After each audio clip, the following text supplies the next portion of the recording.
Sud Radio Conseil de famille avec Domitis Invest. Choisissez Domitis Invest et investissez l'esprit libre avec des loyers sécurisés tous les mois, que votre bien soit occupé ou non. Bonsoir à toutes, bonsoir à tous. Bonsoir Stéphane Moller. Bonsoir Olivier. Associé au sein du cabinet VIA. Ce soir, on va s'intéresser aux plus-values d'une SCI, d'une société civile immobilière, et de leur imposition, Stéphane. Oui, sujet intéressant, mais avant de déterminer comment distribuer entre les différents associés les plus-values dans une SCI, commençons par définir ce qu'est une plus-value. Il s'agit du bénéfice que les associés vont réaliser lorsqu'ils revendent un bien immobilier. Autrement dit, il s'agit de la différence entre le prix de vente et le prix d'achat. Alors pas exactement, c'est plus exactement la différence entre le prix de revente du bien et le prix de revient de ce bien immobilier. Donc la différence entre le prix de vente d'une part, mais d'autre part le prix d'achat auquel on ajoute les frais de notaire, les frais de transaction immobilier et les éventuels travaux d'embellissement de l'appartement. Et comment sont imposées ces plus-values dans la loi ? Eh bien on distingue deux cas. Le cas d'une SCI imposée à l'IR et le cas d'une SCI imposée à l'IS. Petite parenthèse, on a déjà décrit ces deux types de SCI. Vous retrouverez les chroniques en question sur le blog de Conseil de famille.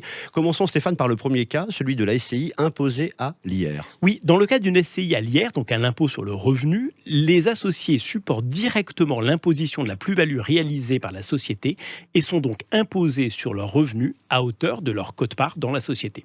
Dans ce cas, par exemple, si le bien est revendu 100 000 € et que son prix de revient était de 50 000 €, la SCI a dégagé une plus-value de 50 000 €.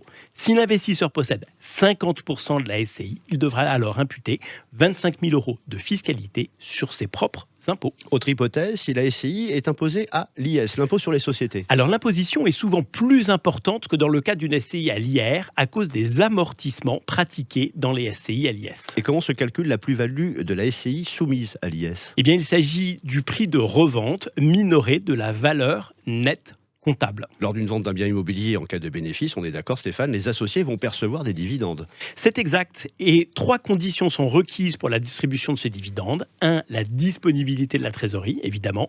2, le capital social doit être entièrement libéré.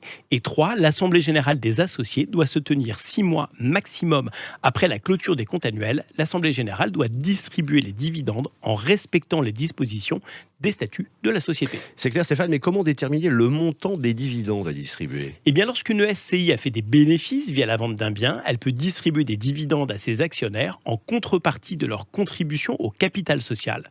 C'est en général une distribution proportionnelle. En effet, si l'associé a apporté 40% du capital, il bénéficiera de 40% des dividendes distribuables. La règle de proportionnalité n'est pas obligatoire ? Non, pas dans une SCI, ce qui est très intéressant d'ailleurs. Les statuts de la SCI peuvent prévoir que les actionnaires touchent des dividendes sans tenir compte du nombre d'actions détenues par chacun d'entre eux. Voilà qui est très clair. Merci Stéphane Moller. Cette chronique à retrouver en podcast sudradio.fr. Nous on se retrouve demain. À demain Olivier. Toujours ici.